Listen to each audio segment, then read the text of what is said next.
I ask people that all the time. It's amazing, and it's a love story. Look, I am down to the wire here on a very important competition. I can't dick around watching anime. I need to be rehearsing.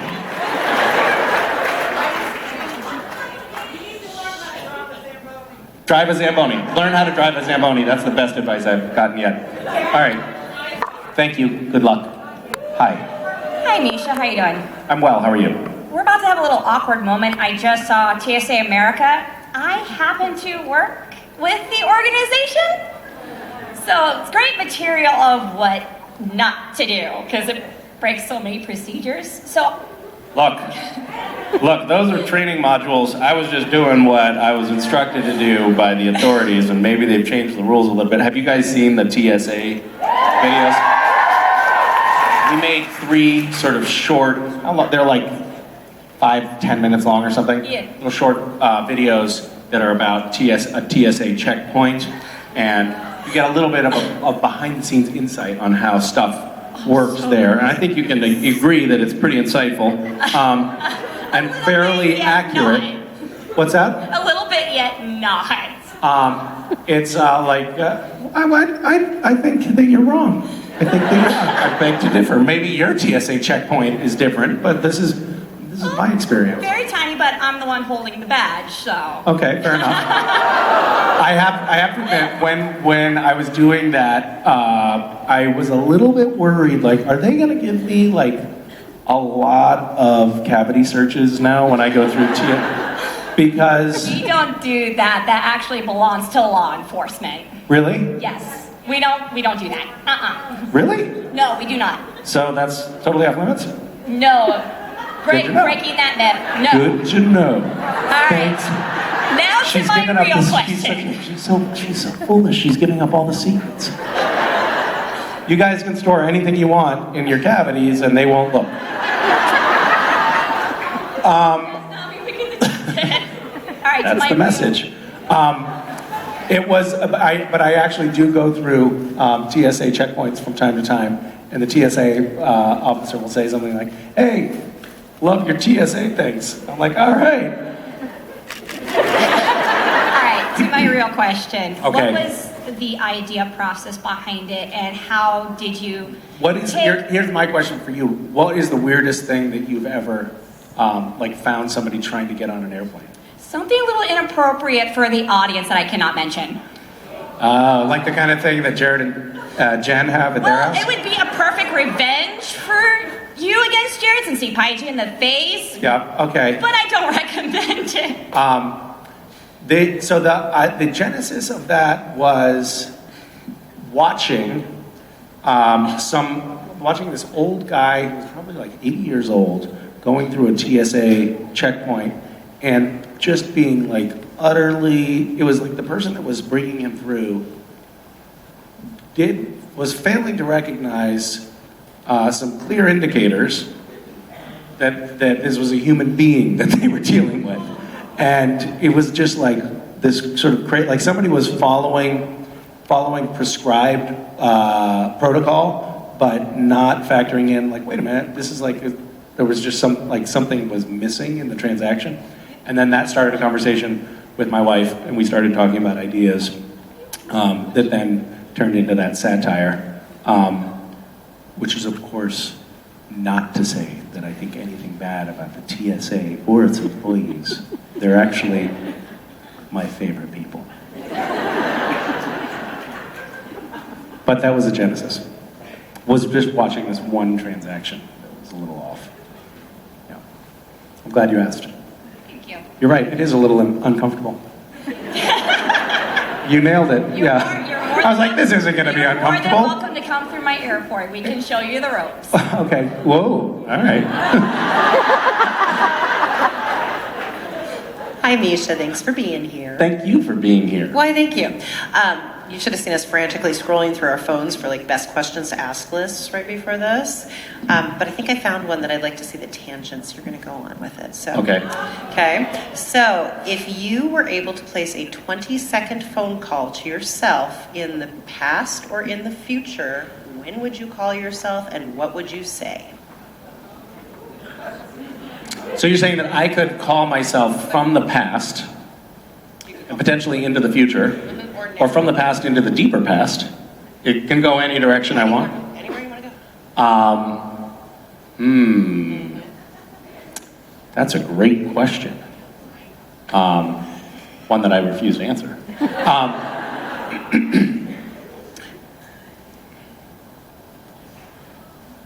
I mean, that's a whole, like, that's a wide spectrum of time that Do you're you talking about. want to get back to us in about 5 minutes? No. That reminds me of, I mean, did you know you really cannot time travel? You know that, right? I know. I recently learned this from Neil deGrasse Tyson, which is really disappointing. It turns out it's never going to happen. Like that sign, yeah, I know. Sorry, guys. Bad news. My son loves Neil deGrasse Tyson. He dressed up as him for Halloween. It was so cute. And then I sent, and apparently Neil deGrasse Tyson's daughter is a fan of Supernatural, which means Neil deGrasse Tyson should want to be my friend. That has not come to fruition yet, unfortunately. So we were lying in bed. This is how most of my stories begin.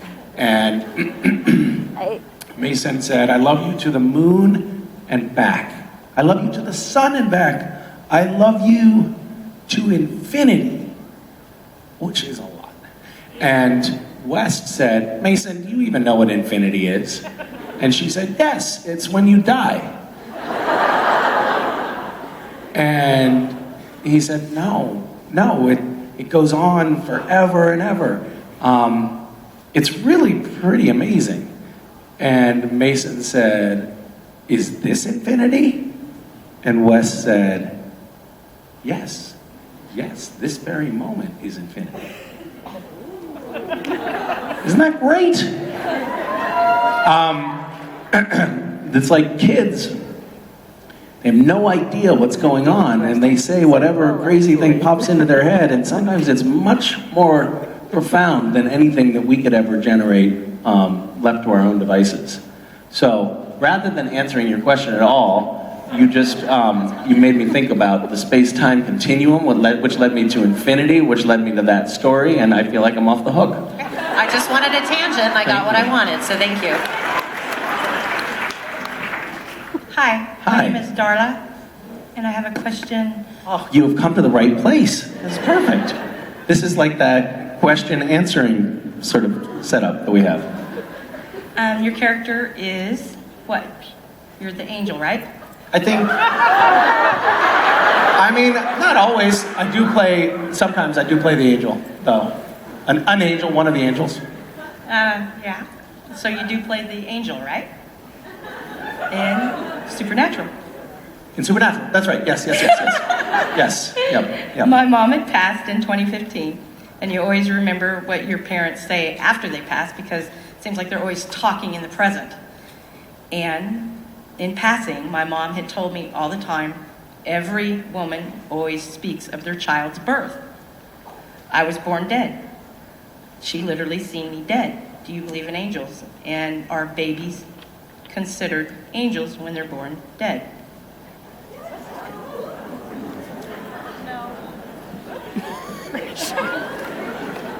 Wait, sorry, your mom? Yeah, my mom passed in 2015. Uh-huh. But I was always going over everything she had said because when your parent passes, you're always thinking of things that they said because in the present time when your parents are alive, they seem to be always talking and talking and talking, and you don't always really pay attention to everything they say until after they pass, and you're remembering almost every detail of every story they told you. Right. And my mom had told me I was born dead, 3 pounds. Oh, you were born dead? Yeah, I was born I thought you were dead. saying your mom was born dead, and then I felt like no. your family tree became very confusing. No, the confusing part was she had told me I was born dead, about 3 pounds. Oh, wow. And she seen me dead. And then she thought she was going to sign a death certificate when the doctor came back in, and they said, we're keeping her alive, we're keeping her alive. And here I am, hi. Well, I'm glad that worked out. Do you believe in angels? And are babies that are born dead, are they automatically angels? Do you think? So what she's saying is, Interesting. am I- So you're asking, are you an angel? No. Through a loophole, like you're up against that little window. I was a dead baby for a little bit, so that means I'm an angel. Loophole. Yeah, there's loopholes in life all the time. Well, if I mean your logic holds up, I think. So if a baby born, And your mom's seen you dead. yes, okay. I mean, I would say you're definitely an angel, and I believe in you. So that might. Good answer. I do believe that there are Nice save. forces of good of some sort that are in the universe. Maybe I'm not sure that they're actually like anthropomorphic, like the angels that we have on Supernatural. But I think that there are forces for good out there, and that sometimes we can tap into them. Yeah, because my mom's words are radiating back means that she'd passed. I'm thinking about all the things she had said about my life. Yeah, well, Yeah. thank you for bringing that up. Yeah, the passing of a parent is like a really big deal. We had that in our family recently, and it's a very important step in life, and yeah, it's intense. Do you believe in angels? Yeah, Do you really believe? I think so. Yeah, Okay. yeah. Thank you. Hi. Hey, some of Castiel's angels are here, and it's our fault for the death of trees to make the signs. But some of the angels wanted to know what are more ways to help out Random Acts and get more involved, and what inspired you to create Random Acts and help change lives. Well, if you want to get involved with Random Acts, I think the best point of entry is either there's actually a table here which you can go visit, and Rachel Miner, who is our incredible director, is at the table, and you can go talk to her and ask her questions, or you could go to the website, which is on the internet. What is this internet?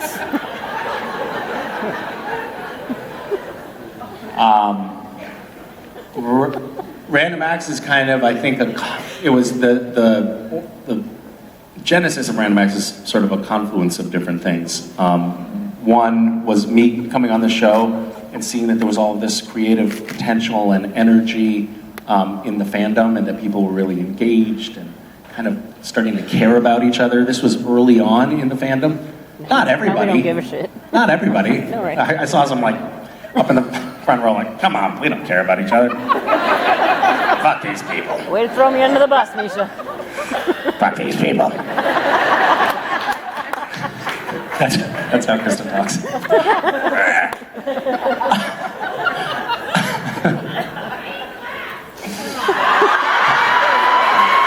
What did she? Oh, I eat. Got it. It's an inside joke that I'm not inside on. Yeah. So anyway, we discovered that, I guess I discovered that this fandom had this potential because there was an earthquake in Haiti, and I set up a fundraising page, and all of a sudden people just like donated tons of money, and it was really shocking to me, and that got me thinking, oh man, maybe there's some way we could like work together. And it was very, so then I worked with some fans and set up Random Acts, and it was very fly by the seat of our pants. We didn't really know what we were doing at all, but we were trying to figure it out, and we built an orphanage in Haiti, which was a huge project, and it was kind of a Hail Mary. Like I was just actually talking about it earlier in the meet and greet, but we started it. I did a little fundraiser. I raised $80,000 for this to build this orphanage in Haiti, which at the time we knew was going to cost a little more than $500,000. And I was like, all right, guys, let's go break ground. We got what we need. Come to Haiti with me and help me build this thing. Completely harebrained, because we were like less than 20% of the way to what we needed in terms of financing. But that momentum carried it through, and it ended up, coming to fruition because all of these amazing volunteers ended up coming down with me to Haiti year after year until it was finished. And we just repeated the same thing in Nicaragua, the same model, where several of my castmates were just down with a group of volunteers just a couple of weeks ago. And so awesome to see that we managed, this fandom managed to raise the funds to build a school for people who otherwise would not have access to an education in this community. And not only that, but it just makes me feel so great that my fellow castmates are also participating, and joining in on these trips, and like we're all engaged in this project of trying to make the world a little bit better together, and that's just so thrilling. It feels really exciting. So anyway, I could talk for a long. I mean, I do talk for a long time, but I could keep talking, and I'm going to try to stop myself. But the only other ingredient that I think went into the formation of Random Acts for me was just coming. My family didn't have a lot of money when I was a kid, and the kindness of strangers was actually at times really important for us. Like, it kind of meant the difference between sleeping with a roof over our head that night and not having a roof over our head that night. It meant the difference between having a hot meal and not having a meal at all. So that stuck with me. I remember a few incidents when I was quite young of people giving us, the mother of a kid in my first grade class, which is, my son is in first grade now, mother of a kid in my class gave my mom $100 to buy us Christmas presents one year. And because she saw, we did not have any money. And I still remember that. I carried it with me. And so part of the impetus for me for starting Random Acts is to hopefully just pay that forward a little bit, and also to create a ripple effect. The idea being that if people do kind things for others, then those people are going to do kind things in return. And I like the idea that pyramid scheme could work out somehow, and maybe help make the world a little bit better. Well, the Angels love helping, and we do what we can, but we just wanted to say thank you for all you do, and thank you. Thank you very much. Thank you for Hi. Hi. I was wondering if you could start one rumor or conspiracy theory. What would it be, and how would you do it?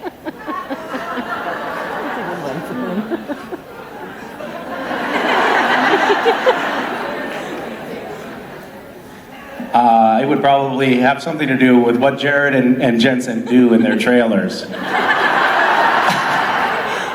And I would definitely spread this using my army of Russian bots. Yeah. Thank you for asking. But I'm not going to tell you the details now, because that's going to get out through the bots. Can I get them later? Hmm? Can I get the details later? Yeah, from the bots.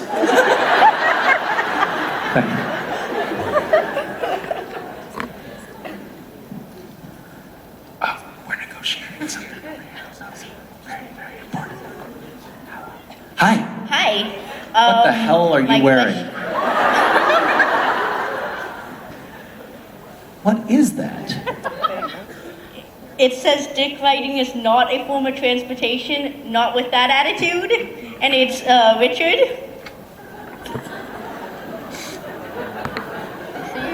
So, his, my leg's on Richard. Could you please come up here on stage?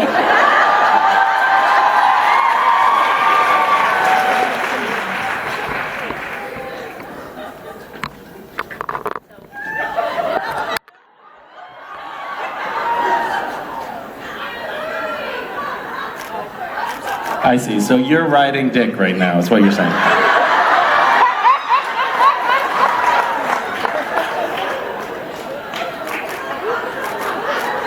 You know what's really disturbing about it?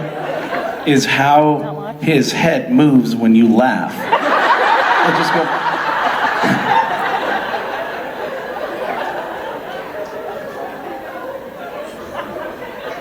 That's so intensely disturbing. Thank you so much. We do on Supernatural, like there's usually this teaser opener in Supernatural where one or more people are beheaded or something or dismembered in some way, and this is far more disturbing.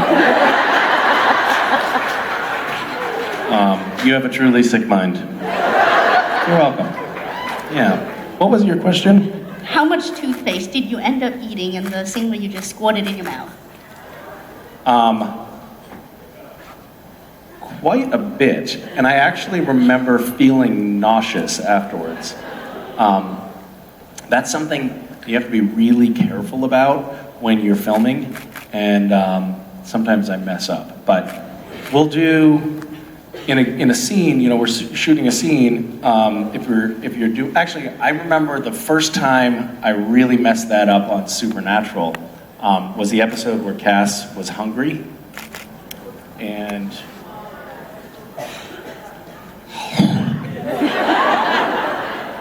And they had a dish of dog food on the floor that I was supposed to be eating.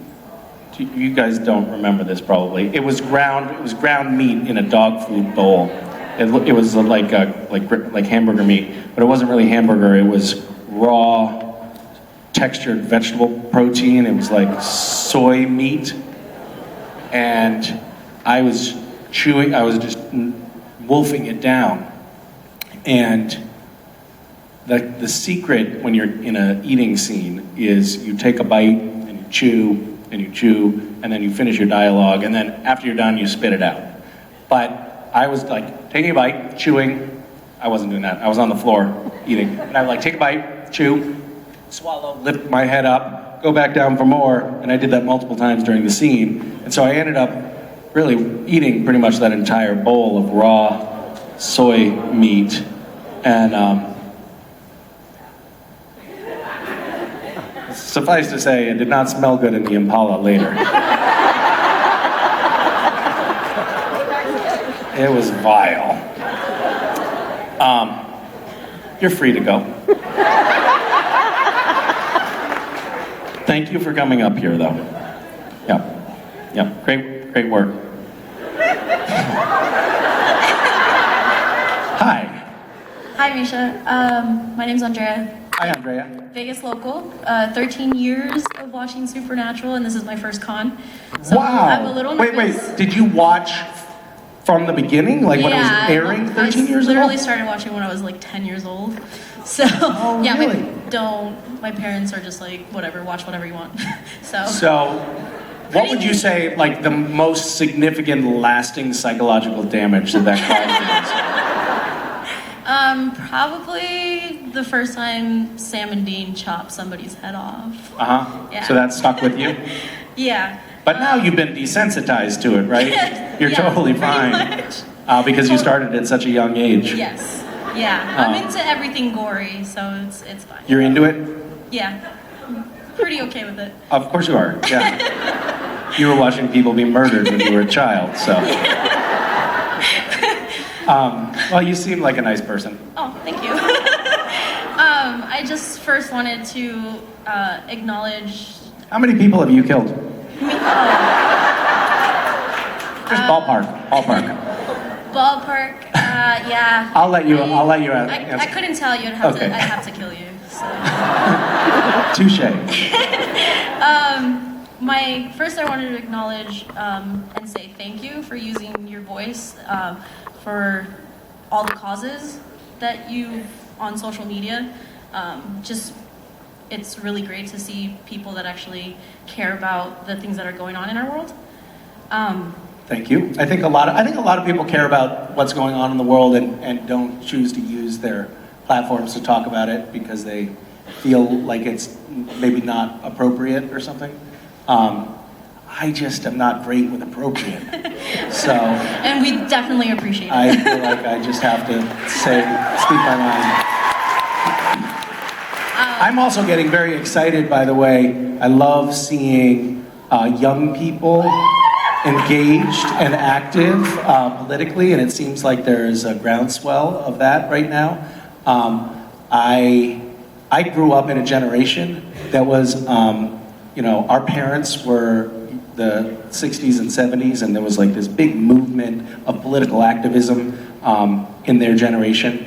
And then I think a lot of them got burnt out and kind of disappointed and felt like, well, they didn't really have the impact that they thought they were going to have. And then my generation came along, and we saw that in hindsight, and there was a lot of apathy. People just did not care, did not engage in a lot of the social circles that I traveled in. And people don't turn out to vote, and people don't count when pollsters go around and you hear that term likely voters, like 49% of likely voters said that they're going to vote for Donald Trump. What that means is they're looking at the demographics, and they know, for instance, that young people don't vote. So if you're a young person, you're not counted as a likely voter. And I love seeing this upswell and engagement with the youth, because I feel like they have the potential to really chart our course. Because frankly, I think the adults have largely abdicated. They've just sold out and are not doing a very good job for our country anymore, or the world. So I'm excited to see what young people do to turn things around. Agreed. Yeah. My main question was, after so many years of playing Castiel, do you ever find yourself in your real life, in the real world, like actually saying something that Castiel would say, or acting like Castiel? Yes, actually. Example? Well, recently I was sitting in the living room, and the kids were sitting in their playroom, which is right adjacent, and there's a huge door in between them, the two rooms, and I was trying to read a script, and they were screaming and hitting each other, and I had just left the room saying, please stop touching each other, just play separately. And not, like, as soon as I sat down, they started screaming and hitting each other. And then I thought to myself, I'm just going to ignore this and read on. And then I couldn't, because I was like, I have to go back in there. And then I tried to teleport away.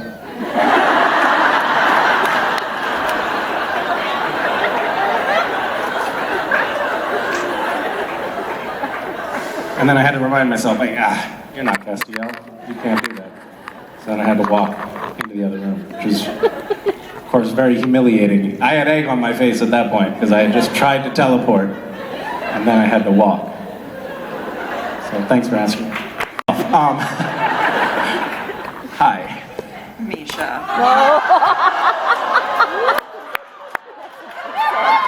I mean, you had to jump in there. You had to jump in there. It would have been irresponsible not to say something. Yeah. My question is a fill in the blank. Okay, like a Mad Lib. As an actor, I swore I'd never do blank, and now I'm doing blank.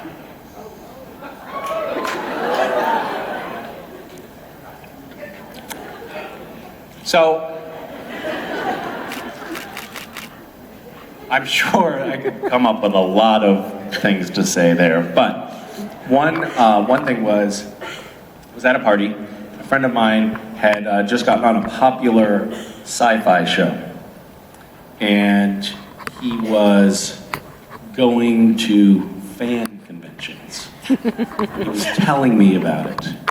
We were standing there, and he was like, "Oh, it's actually kind of great. Like, I get to go for a weekend to a cool city, and meet fans." And I thought to myself, I hope to hell my career never comes to that. Like, there, but by the grace of God. Luckily, I've dodged that bullet. That sounds awful. And he was right.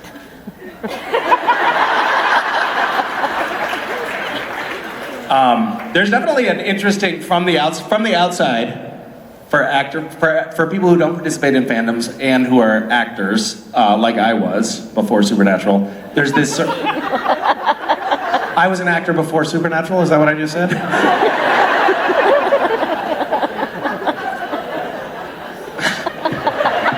That's the problem when you have multiple trains of thought going on in your head at the same time. Things don't always come out right. So, from the outside looking in at fandoms, you're like, I don't know. That's a little. I don't know if I want to be involved in that.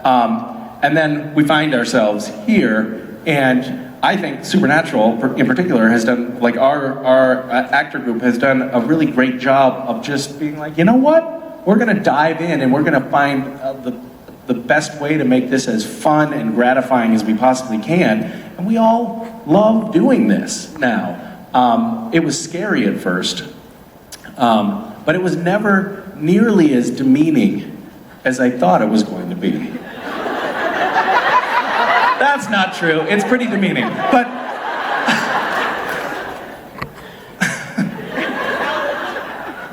I was doing photos earlier, and someone was just like straight up like, this is not my hand, this is her hand. It was just like, what? And I was like, well, I mean, I basically am a prostitute, so what do you expect? No. Oh, the other great thing about the photo, Shame her. Shame. I'm a dealer? Is that what you said? You're a dealer. What do you mean I'm a dealer? Oh, I'm a pimp? Is that what you mean? Whatever, I'm in the adult business in some way. So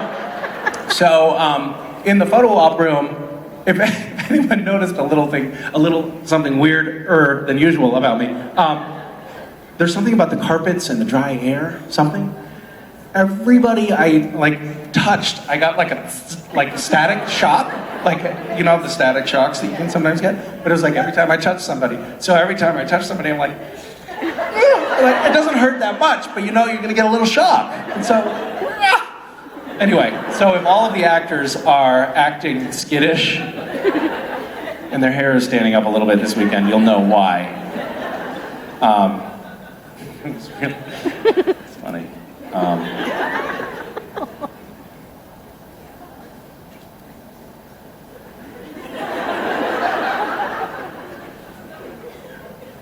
Yes. Hi, Misha. Hello. I was wondering, what is your favorite version of Castiel to play? I guess my very favorite was Dead Cass.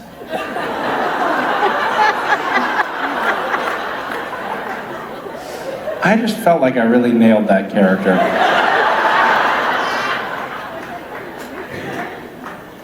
Do you guys know about playing dead people?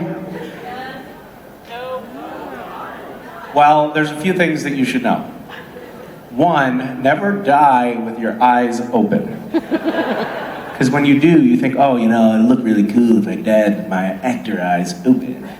And then everybody can see how really dead I am, but my eyes are open. That's a bad frame of mind to get yourself in, because it hurts like hell, and you're trying not to blink, and you're trembling because you're trying not to blink, and it doesn't work well at all, so never do that.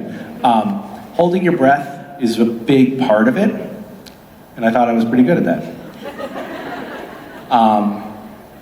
But sometimes you get a little nervous when you're playing a dead body, and so your eyes start to twitch around, even though you're trying to make them not twitch around under your eyelids. And then you get self-conscious about that, and then your heart starts to pound a little bit, and then you're like, shit, can they see my heart beating through the fabric? And you really can get into your head a lot. So it's good to be so drunk that you pass out.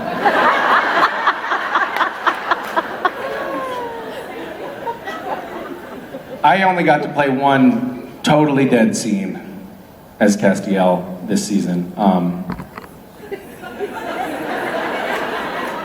And it was a scene, I'm going to replay it for you in case you don't remember.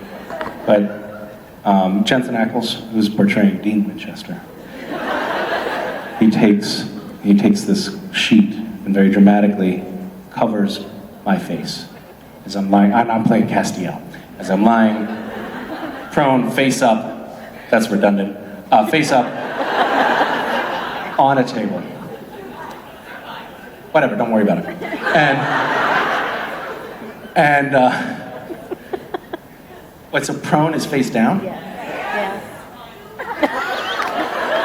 How did I go this long without knowing that? Thank you. Shh. Okay. No more teaching, that's enough. So, pulls the sheet over my head, and then very dramatically, tears welling in his eyes, walks around the table. Now, all the while, actor Misha is doing a fierce job of trying not to breathe and not to have his heart beat too much. And then Jensen comes around the table, plays with the window blind dramatically, and then slaps me in the balls.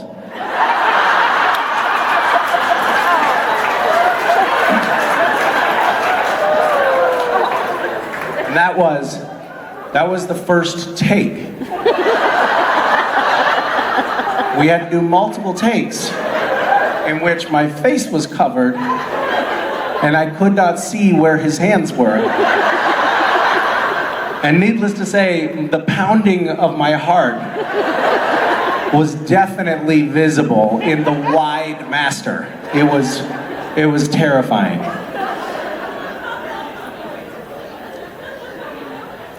So I take it back. I did not enjoy playing dead Castiel.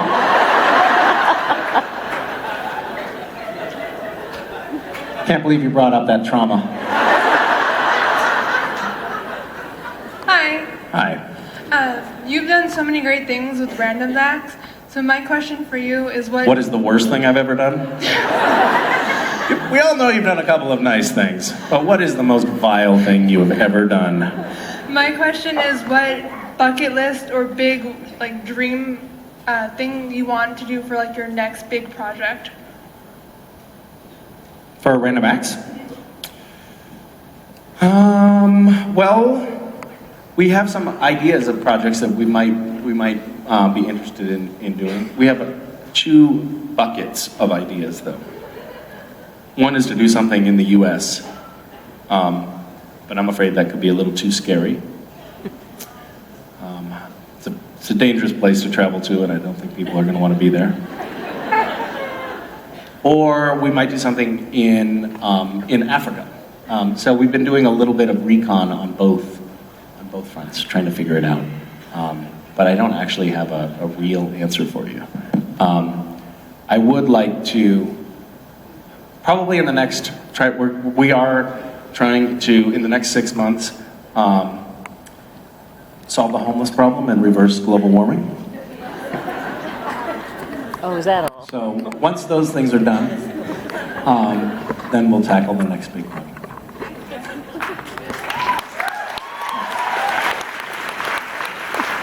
Hi, Misha. My question was, now that you've been on Supernatural for so many years and have had relative job security, are you happy with where your career's ended up? Do you know something about my job security that I don't know? Am I getting fired? Am I happy with where my career has ended up? Yeah. Is this the end of the line for me? Is this an intervention? What's happening? Is it? Are you guys really not congoers? Why is my whole family here? My elementary school teacher, what are you doing here? I am happy with where I am in life right now. I have enjoyed being on Supernatural a great deal, and all of the things that come along with it. I mean, I do work with some real assholes. Oh, hey guys. Oh yeah, what's up? Hey guys. Yeah, you couldn't hear what I was saying backstage, right? Those speakers don't point back there, right? Okay, good. Yeah, so anyway, I love the people that I work with, as I was saying. I don't know. I mean, in a lot of respects, I feel like it's a real dream come true. It is an interesting thing to be on a show for so long and to have it feel like a steady job, because that's very unusual for actors. But it's actually been kind of lovely. I think the best part about it is that there's, when you're at work, there's free food every day. It's pretty great. It's pretty great. You want to take one more question? Well, no, that's it. We're wrapping it up. Get me the hell out of here. These people are animals. Yeah. Go eat you alive. Save me. What do you? What do you guys think? I mean, it's kind of amazing to be a part of this fandom for so long. You were season 5. Did you come in, or 4? 4. So you and I have basically been a part of this for exactly the same amount of time. Same amount of time. You've been on a few more episodes than me. Just a couple. I don't know if that's true. I don't know. I haven't done the math. I haven't added it up. But we've been to a shitload of conventions. Yeah. I was just telling them all how the one thing I knew when I was a younger actor was that I just definitely never wanted to do a convention of any kind.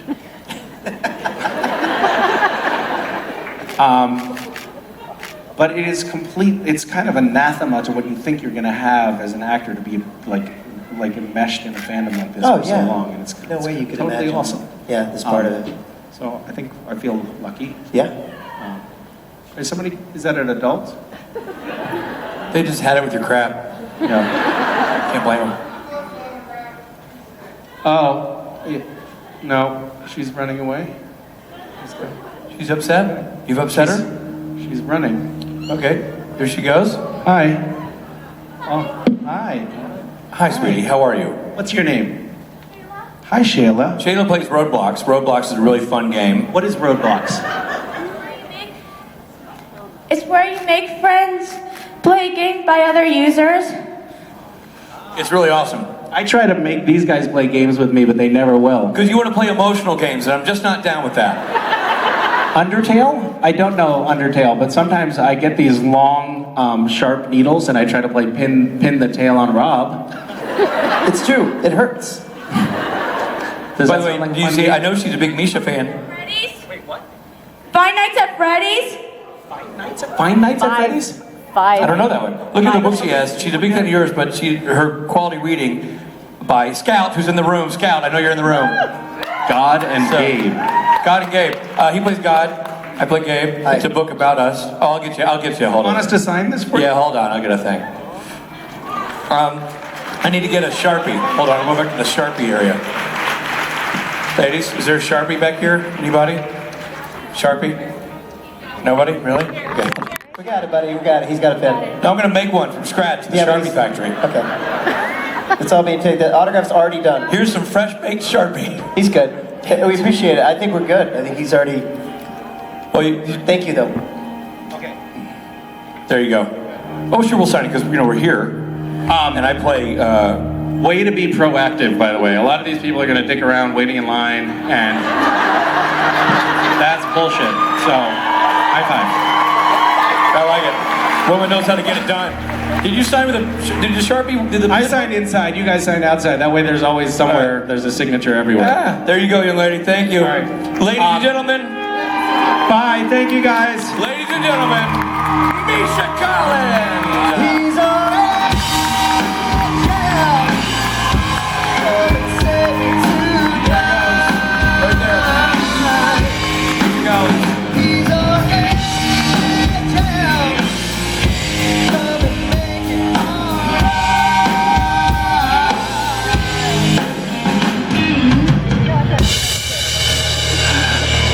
Misha Collins, and the seat he sat on that now has value because it touched his bottom. Bottom, I need you, bottom. I think you're right here.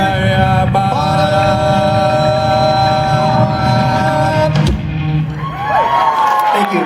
That's our bottom. That's called He's Our Angel / Misha's Bottom. Misha's bottom.